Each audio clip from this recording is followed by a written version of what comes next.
I'm Christine, and you're listening to another episode of Innovative Tac-Tips, where I interview leaders in a bunch of different spaces, specifically tech space. And I'm with Ben Bohman. He is a CEO, and I would love for him to dive into the company that he's the CEO of.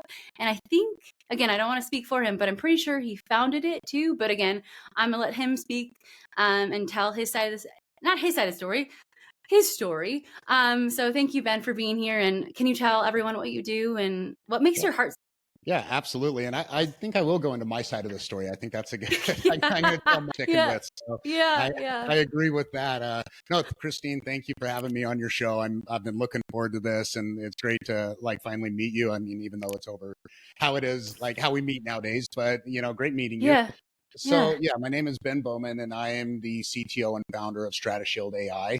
And Stratoshield AI has really evolved into a company that is not a single-threaded AI company, but a company that is able, across the technological ecosystem and for businesses, find solutions that are valid and applicable in AI. And as we know right now in AI, there's a lot of vaporware out there. There's a lot of stuff that isn't real out there. And what I've done is I've built this amazing ecosystem, whether it's generative AI, conversational AI, custom AI programming, really starting at the data cleanups, data integrity, data lakes, and then also data analytics. But I've really taken this wide approach to artificial intelligence and made it applicable to businesses. So if a business comes to me and says, hey, is this possible? I know if it's possible, I know who we can go to, and I know how to get it done.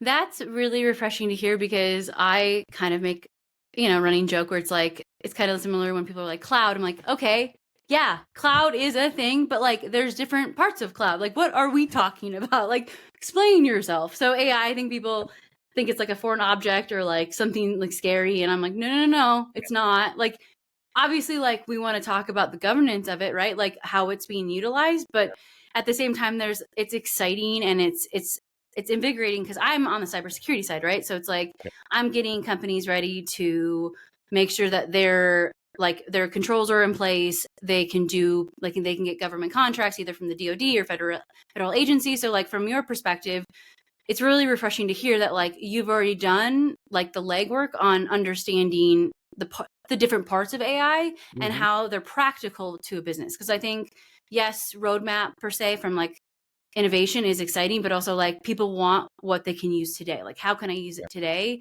and then going forward? So that's actually nice, really nice to hear from just like kind of a go to market perspective. Yeah. So, what makes your heart sing specifically, I guess, around AI or just, I guess, it being in the tech space? Because you've been in the tech space for, Yeah, a over couple of 25 years. decades. A bit. Yeah, a couple decades Yeah, plus.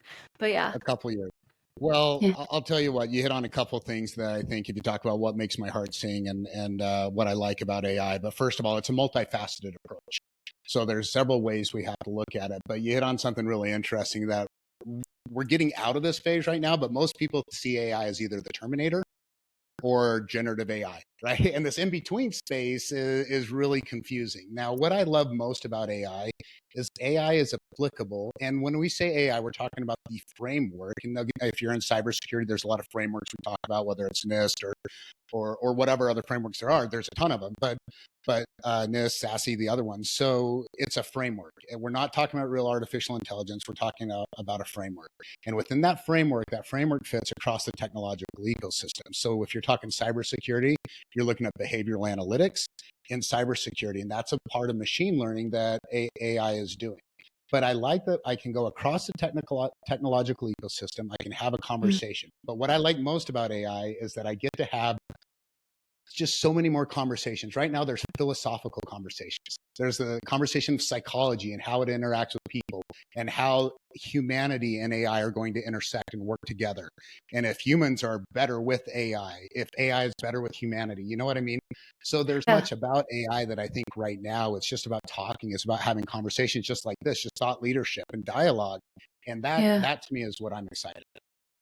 Yeah, and I guess like also through generations, right? My mom, I had a conversation with her yesterday. I don't want to like age her, but she's 72. Sorry, mom. So she's a boomer, right? So she like to her, she worked at IBM selling typewriters. Yep. From selling typewriters to where we are today, it's like, well, it's that's first of all night and day. I mean, people sometimes use typewriters to like write songs, but like we've progressed into a different arena of technology, and I just think like it can be a double-edged sword, but I think the way that it's a way you approach it and the way that you understand it and the way that you use it, obviously, like to leverage it. And I think for me, it's like being in sales and marketing and evangelism, it's like the more that people understand it, like information, right?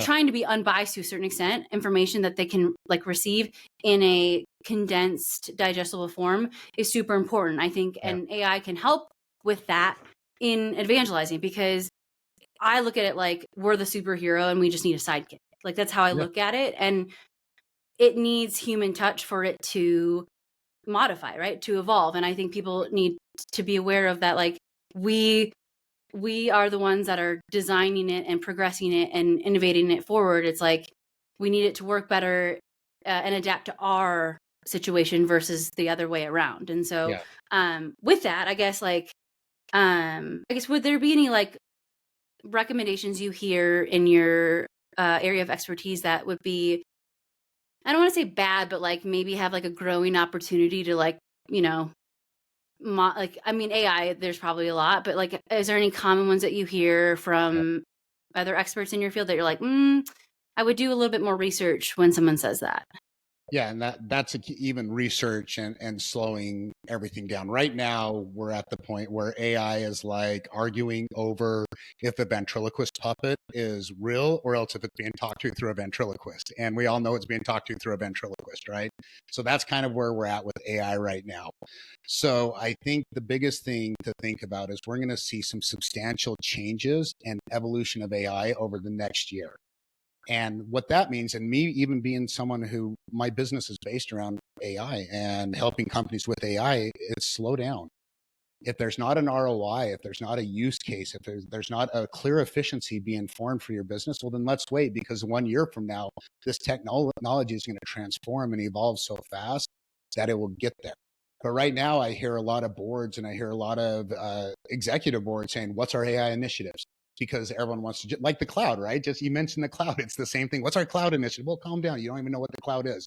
What's our AI initiatives? Well, let's make sure, and I tell every business, if you don't have an ROI with an AI implementation or a clear cut, efficient cost savings, efficiency, or cost growth, then let's hold off right now.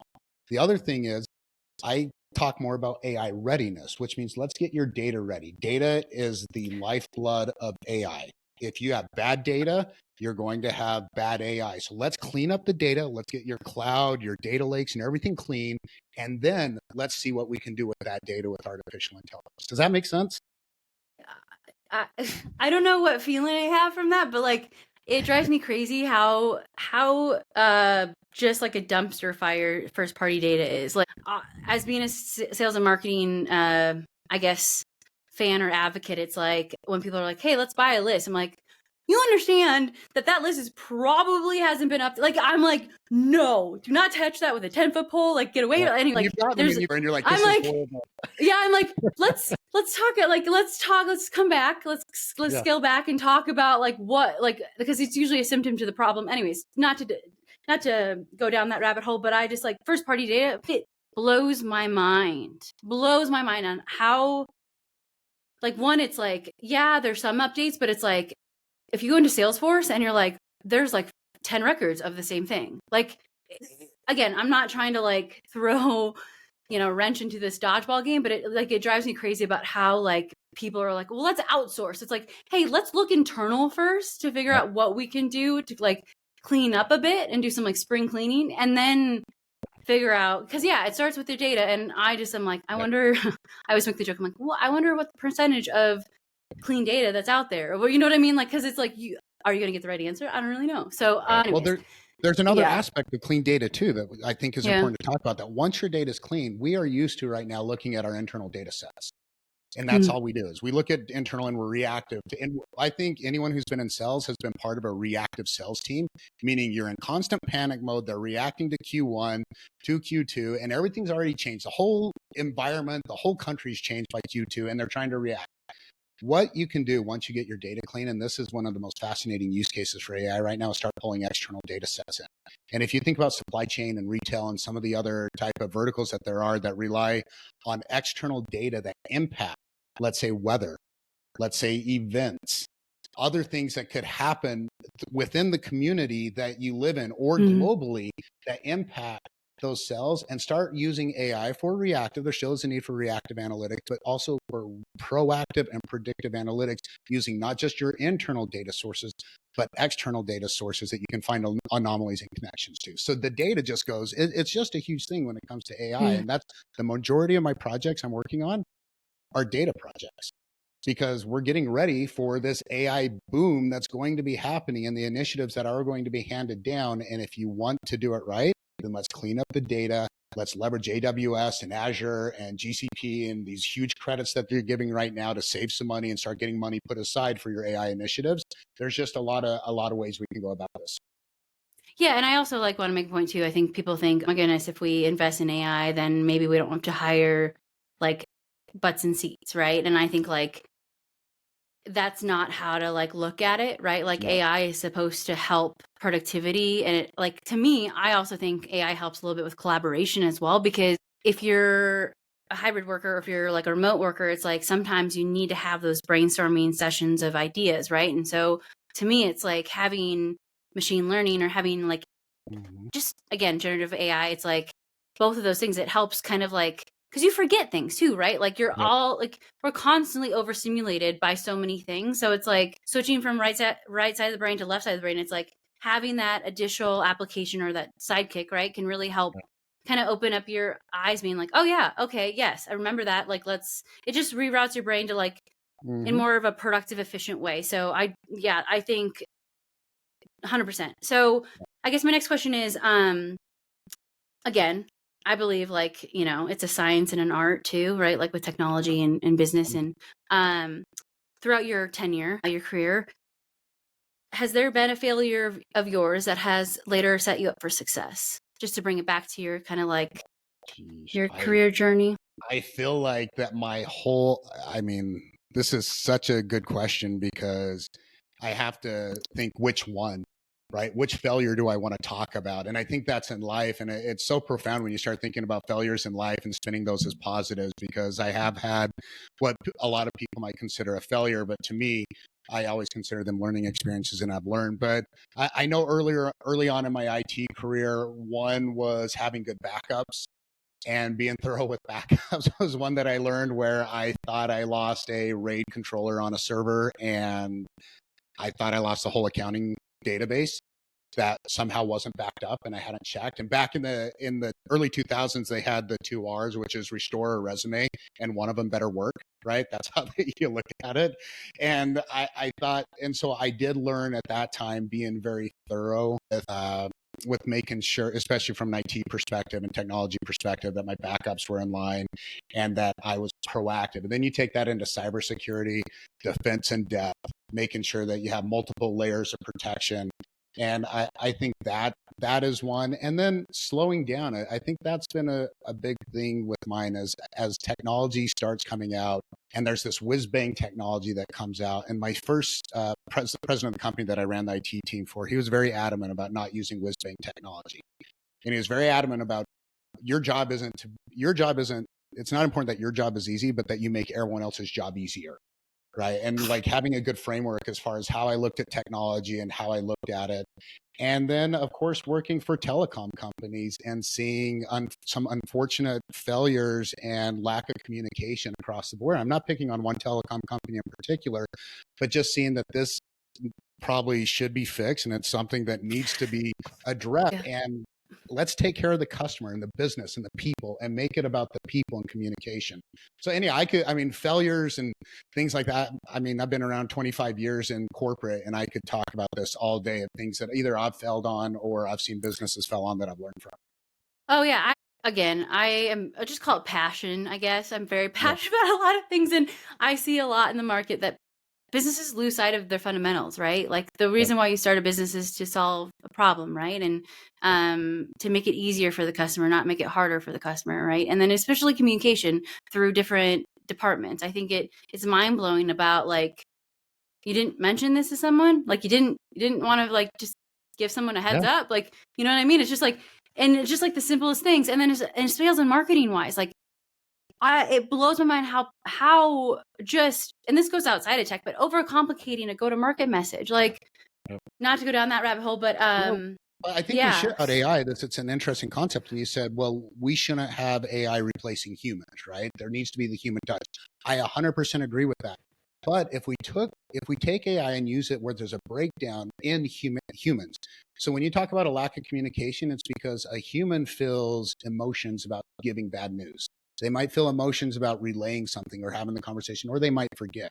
So if we use AI to automate communication that is hard and difficult for a human that they can fail, that's fine. Mm, Let's use it like that. But let's use AI to open up humans to have more of a human touch, do more things, be more productive, and all that other stuff. So there is this balance. And when we talk about this lack of communication, AI is that's a great form. And even AI phone calls, being able to accept and take phone calls because there's no emotion into it. If you have a customer yelling at you and the AI doesn't care, it doesn't realize it's being yelled at, it doesn't matter. But if you have a human, then there's biases that are formed, there's anger, there's all this other stuff, and you get into the psychology of that.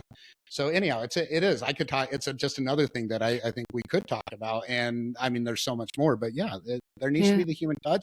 But let's Yeah. eliminate all the tediousness and the stuff that humans are failing at in But business. yeah, I mean, I for sure admin stuff, like scheduling calendars, all of that stuff, like after an agent gets off the phone with someone, like summarizing the call, like I Yep. think when you get, like, even being on the other end, right? Like I always think like I'm an accidental like secret shopper. I don't mean to, but like I had a vacuum that broke down and had to like make a phone call, and it's like, it's just the resources that agents have blow my mind. And then when I was unemployed for a bit, I actually interviewed for a contact center agent. Like I didn't realize that it was the interview until I got, and I was like, this is very interesting. Like I sold the software that I'm interviewing for the company for, and I'm like, this is fun. It's fun to be on the other side. You just like get a different perspective. But for Yeah. sure, like from an admin, the stress level of like, again, it depends on your personality, right? Like I think when people go through more challenges, they tend to react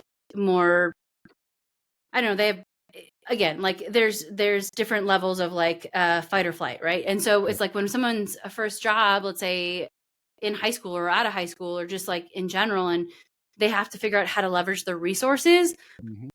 and like some people just shut down. And so for AI to help like alleviate that kind of like pressure is huge when it comes to efficiency and just like being able to like be productive and just an employee of a company, Yep. right? And again, I think there's a lot to say with that. And then social media, I think like I kind of roll my eyes in the back of my head when I see people who use ChatGPT for their social posts and they like Mhm. have 5 different emojis, and I'm uh, like, are we speaking in like, are we using like weird emojis? Like, I don't, like, you know what I mean? It's just Right. like there's different ways um of using it. And I think for me it's like, yes, it is nice to learn different words and like different phrases and all that Mhm. stuff, because I think sentence structure is really important, but also like, anyways, not, yeah, but I just think, Originality and uniqueness is important as well. I yeah, agree, and there's a growing need for that. And executives that I talk to, and they get, let's talk about from a sales standpoint, and even for yeah, myself, how many sales emails I get and everything.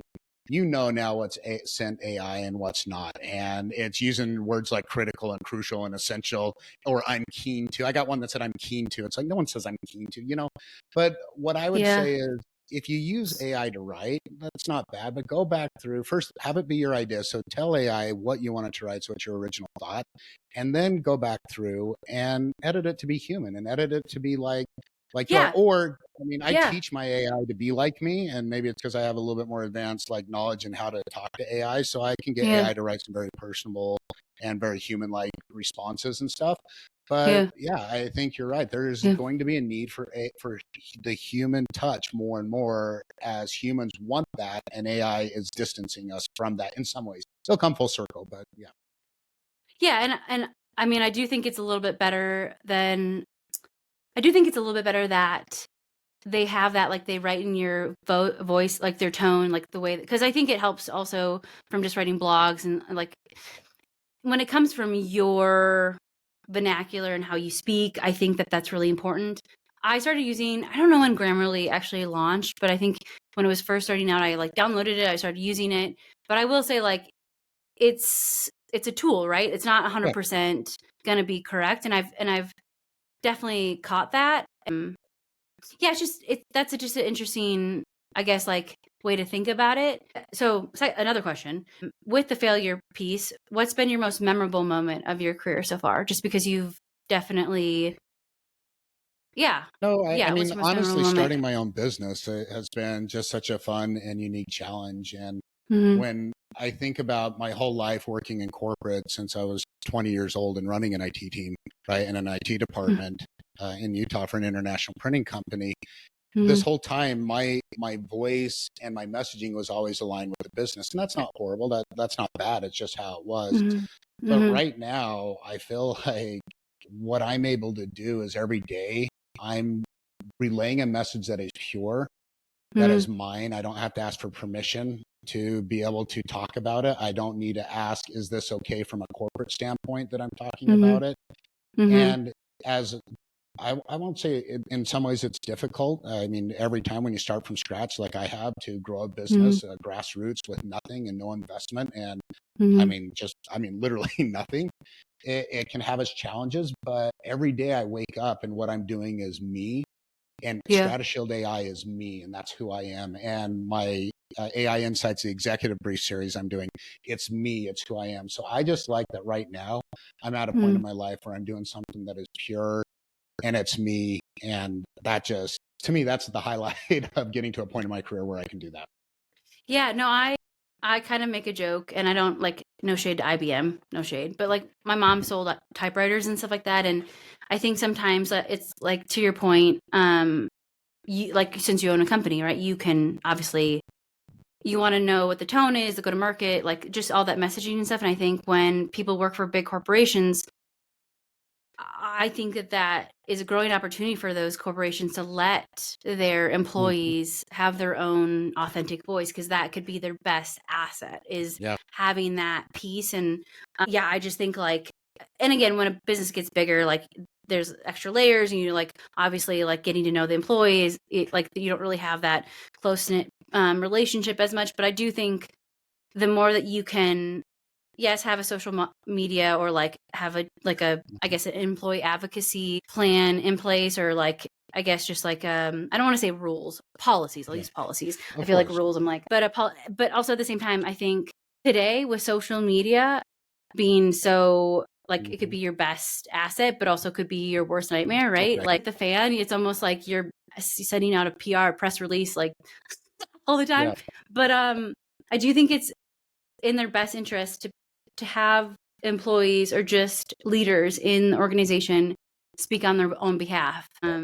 Yeah, to your point, it's like, it's exciting because you get to really tell your side of the story, Hmm. and all of that. And I think, for, I guess, I admire about how you're going to market is, you want to make sure that it makes sense for whoever you're Exactly. providing services to. And I think that's kind of the missing piece sometimes with companies, is they get so caught up in the product that they're like, it's awesome, it's great, it's like, but they have rose colored glasses on, but it's like, do you know that, like, your start button is like nowhere on the homepage, like, Right. our, like, just simple things like that. Um and Or again, it's the like, same thing obviously, as everyone yeah, else, right? Like, I mean, that's the other yeah, thing is you sit there and like our product, and as a vendor, you have to realize that there's 10 other products that do what you do, and you do it like this, and they do it like this. If you see, not everyone will see my hands, but I'm going right to left and I'm going up and down. It's the same thing. It's just different. And yeah, everyone think that they like to think that they're so unique with their product, and there might be some uniqueness to it, but the reality is that you have to acknowledge that. The other thing, you talk about being able to offer something wide and like wider and more broad of an offering, that came from my IT experience where I'd have vendors come in and their solution wouldn't do exactly what I needed because it didn't fit our business. And they would ask me to change my business practices to fit the limitations of their software or the limitations of their technology. And I've been a part of conversations where I had to sell one thing or engineer one thing, and that's almost what you're trying to do. But what I want to do is I never want to ask a business to change their business practices to fit the limitations of technology. I want to find the technology that fits into their business now and their business going forward. And I think that's important. It's an important way to look at it. It drives me insane. Again, call it passion. We'll call it just being Right. passionate. There's a lot of things that I'm passionate about, just because it's like, you think of like, okay, that's a core functionality of software people are using today. Why wouldn't you like? And then they're like, oh, well, you can start here, and then like a year later, it will be the out there, and it's like, why would I want to wait 12 months for a basic functionality? Like, it's like, you start a business, you got to do your research, you got to do your homework. You don't do your homework, Yeah. and even like getting to know people too, right? Like I think when you're on a call, you're like, you didn't read the email? Like, read the email. Like, Right. I don't know. Anyways, it's just like, as an employee, I think you had touched on this earlier. It's like, you want to make people's lives easier, and you want to, and I think that comes with business, right? And especially in tech, right? You want to make lives easier, customers' lives easier. Obviously, like, there's going to be, things that are like, there's going to be issues and concerns, but it's like, I'd rather have a customer come to me with a concern than have it be out in the marketplace by some, no offense, analyst that I love, right? I'd rather have a customer being like, hey, I'm having this issue. I've been having it for the past 6 months, instead of, or like even a month, right? Like, I'd rather have them tell me like feedback. I'd rather have them give me feedback, because like, if I don't have that, then what am I doing? Like, they're my customers, right? They're like my priority. And so anyways, yeah, that's, Well, this leads yeah. into, I think, an interesting point of how an interesting way that my business has started to adapt. So I was very much customer, and I still am. Like, I'm customer interfacing. I work with businesses around the AI project, but there's this need in, and we talk about the channel, right? The indirect channel. Mm-hmm. And I've Mm-hmm. had a lot of partners now that are starting to reach out to me and that I'm partnering with that are bringing me in on AI conversations because they're getting asked about it. And there's very limited AI resources right now. And I know I'm not the companies and the TSBs and TSDs are all working towards that, but they're still somewhat limited where I don't have limitations on the direct partnerships I have and everything like that. And I'm just trying to help. And again, if you come from that point of, if you want to call it servitude or just helping, it helps a lot. It means a lot. So I will have partners all the time like, hey, I've got this customer. I'm not sure. Mm-hmm. They asked about AI. Can you just come in and have the conversation? Yeah, let's just jump on the call with them, and I can help navigate that conversation.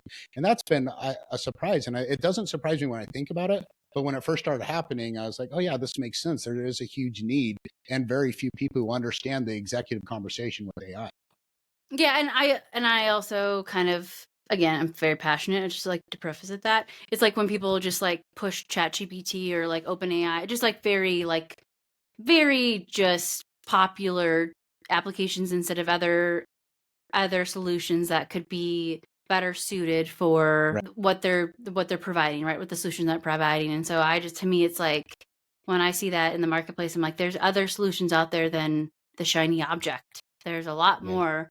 And again, like, to me, it's like, I'm opinionated on a lot of them, but also like, my opinions are my opinions. They're like, you can like, this works for me, but again, like, whatever works best for the other person, that's, and especially like evangelism too, you mentioned evangelism, and it's like, it's not about the transaction, right? It's about like actually building, one, a relationship, and two, like, success for the other person. And so I think that's a big thing in today's market, when there's so many of the same go to market message, same solution, that it's like, it's about the like if I was having an issue with a salesperson, I would, or not issue with salesperson, I should take a step back, but if it's like, if there's an issue with the revenue stream or the profit stream, I'd be like, okay, let's talk to a salesperson. Let's go talk to a salesperson. Let's go ask them the issue. Like, let's go figure that out. And so I think it's just going back to the fundamentals of like, okay, Yeah.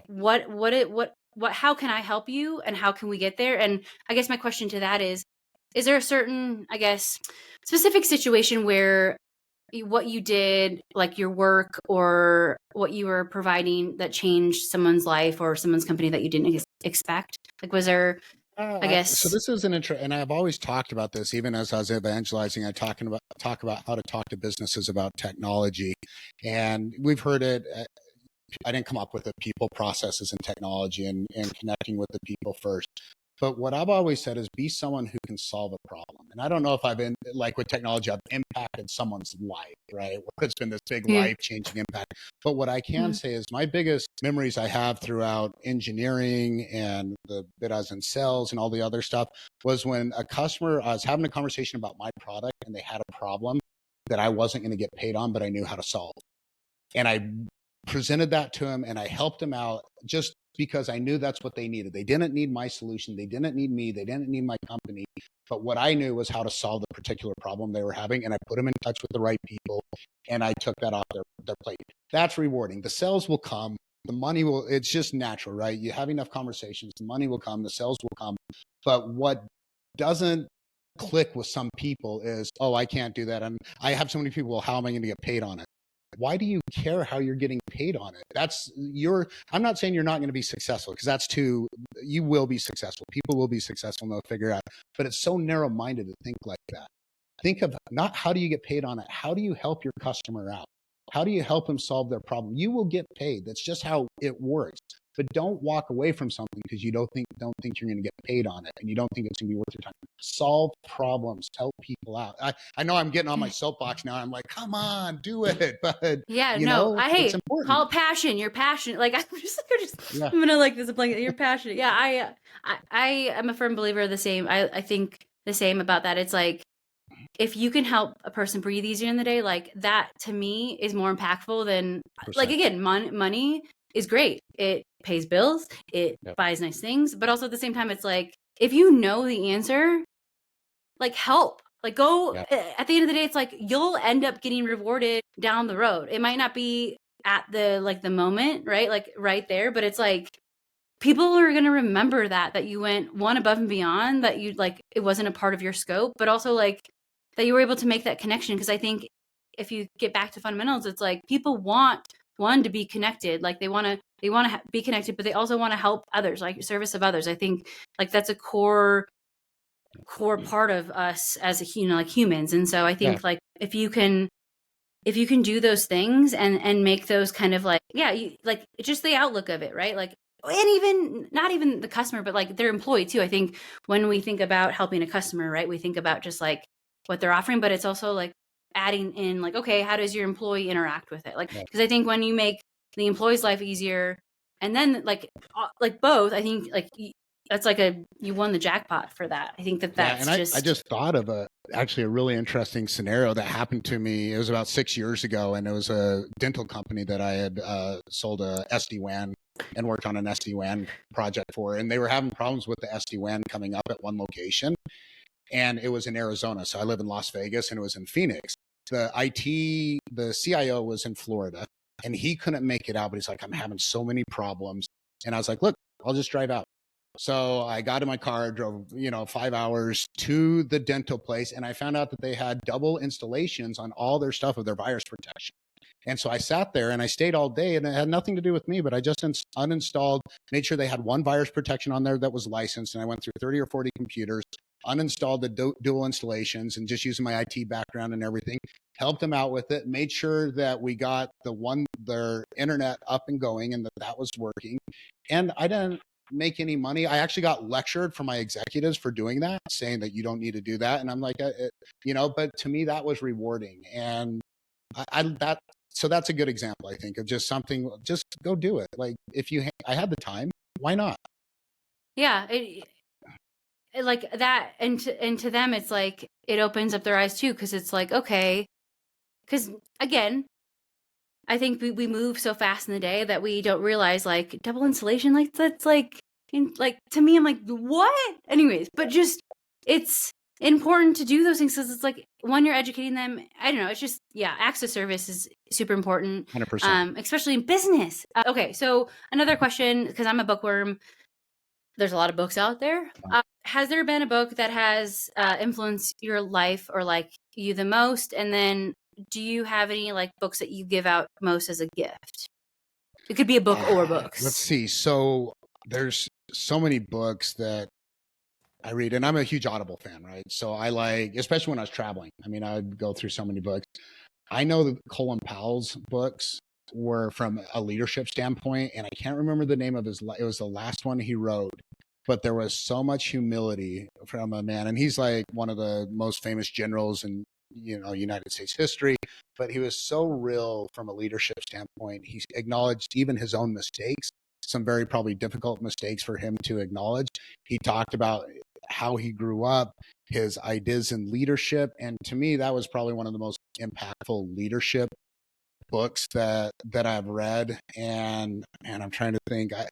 I don't have I don't give out books or anything like that, but I know that as I'm having conversations, it's usually, the last one I read. I just read it wasn't written by Elon Musk, but the one on Elon Musk, and it was a big one. But it was interesting to see how he almost failed so many times and how he was on the brink of failure and how he pushed through. I don't agree so much with his totalitarian approach with things or how he pushes people so hard where I think it breaks people down. That's not my management style, but he accomplished some amazing things and kind of went through, I guess, some of it his own difficulties that he made up Yeah. put upon himself.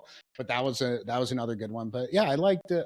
I like books on leadership, and I've read some books on public speaking and things like that I feel like were really good and impactful, especially when I started public speaking. But yeah, Yeah. what about you? What's your? I'm curious. Yeah, no, so I've got two big books over there. It's so Tools of Titans, say that like 5 times. And then Tribe of Mentors. I just got them, I want to say like maybe a year ago. And then I've got How to Talk Like TED, which is like TED Talks, right? Like how to Okay. Yeah. public speaking per se. But I do like empowerment books, and then I do like philosophy, so I do like Yeah. that.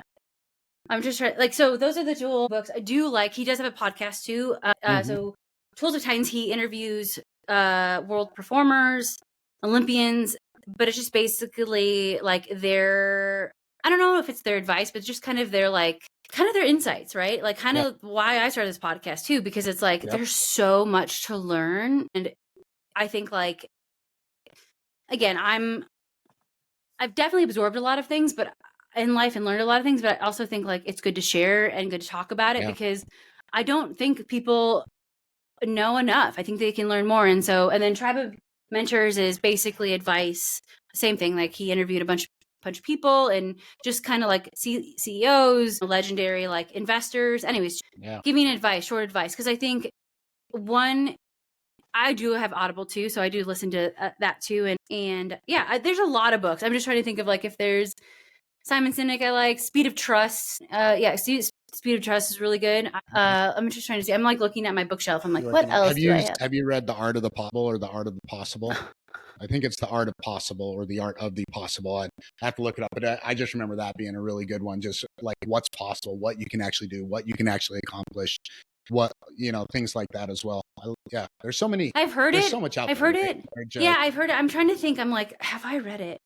In high school, I had to write a 50-page paper on my worldview, and I studied world history and all that stuff. And so, mhm. like, to me, it was like, obviously, that was more like, it was philosophy, but also like religion based a little bit too, because Yeah, like you're studying world history and all that stuff, and like wars and how people like anyways, how people start wars and end wars, all that stuff. yeah. It was a, I have a book yeah, back there. It's called What If, and I got this back. It was probably 20 years ago, and it goes through different events from Alexander the Great to World War II and different things where just one thing, like what if this didn't happen, and how it would have yeah, just completely changed like history. Like that stuff I find fascinating too. Like one person lives 5 days longer or doesn't die at that time.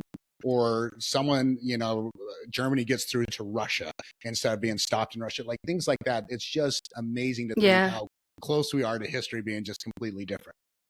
Yeah, World War II is very like I studied a lot of World War II. It's just like like it was just fascinating to me about that. And Yeah. anyways, yeah, just like it's so, yeah, super interesting. Okay, so another question: if you had a billboard that reached billions of people, what would you put on it?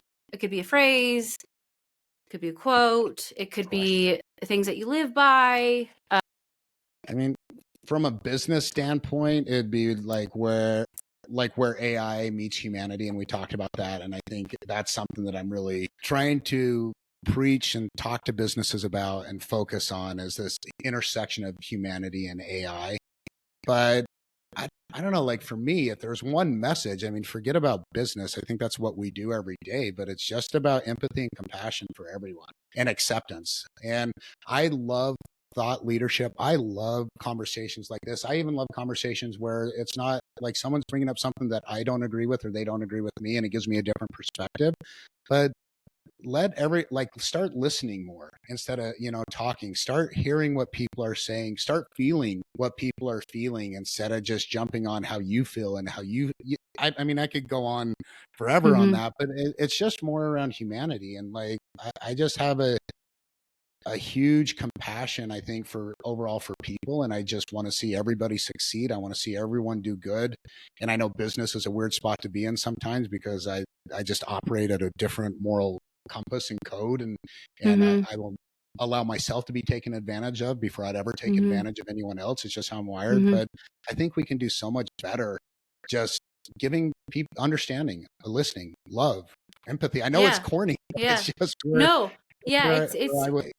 yeah, again, I think a lot of people obviously have like, trauma and all that stuff and they need to heal on some things, but I do think Mhm. like I will say whenever I talk to people who have like the opposing viewpoint that I do, I love to hear why. Like like to and in a most like in a most just like authentic way because what everyone learns things, everyone has different thought process, right? Like we have a lot of similar, like as human beings we're very similar, but also like we have different backgrounds, different way, like just all of that stuff. And I always like to hear just about it because like I believe the more interesting you are as a person, the more interested you are in others. And I think that that can be spoken, like I think that that's a big deal for businesses because I'm going to say this, like a lot of businesses, when you have the same go to market message, it's like, Yeah, just tell me random something I don't email. know. Like, Yep. tell me, thank you, Captain Obvious. Like, tell me Yeah. something I don't know. And yeah, it's just an interesting situation. So I guess like my last two questions for you, just cause like we could probably talk for another hour, but Right. like we gotta keep it moving for the day. And you gotta, just be a superhero and like have your AI sidekick come in and help other businesses. So where are you going to be next, and how can people learn more about I guess you or your company? Like how can people get in touch?